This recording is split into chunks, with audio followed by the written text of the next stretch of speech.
Making emotions speak. Mastering idioms related to feelings.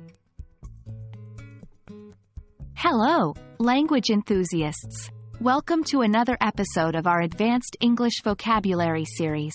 Today, we're venturing into the fascinating world of idiomatic expressions, specifically focusing on idioms related to emotions. These colorful phrases will add depth to your understanding and usage of English, so let's get started.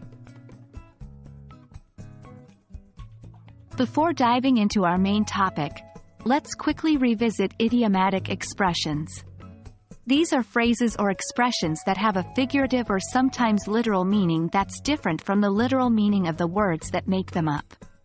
They are unique, full of flavor, and add character to any language, especially English.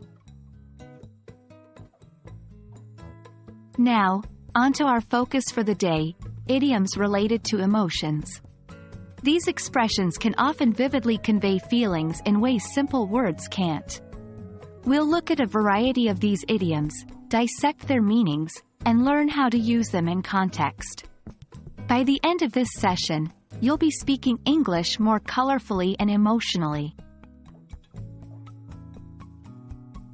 Let's dive into some examples. 1. Over the moon.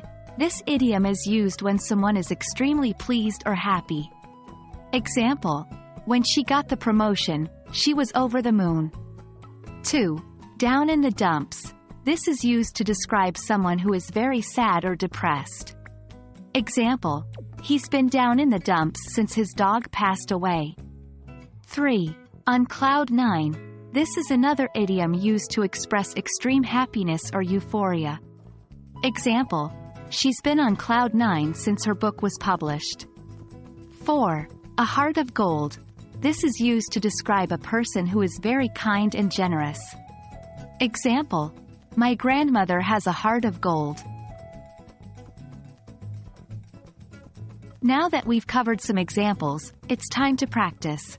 One great way to master idiomatic expressions is by integrating them into your daily conversations and writing. You can also create sentences using the idioms we've learned today and share them in the comments below.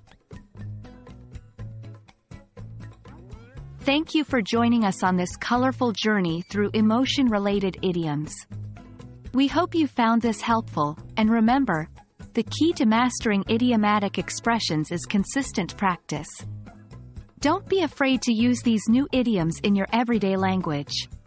Keep practicing, and you'll soon be expressing your emotions in English like a pro.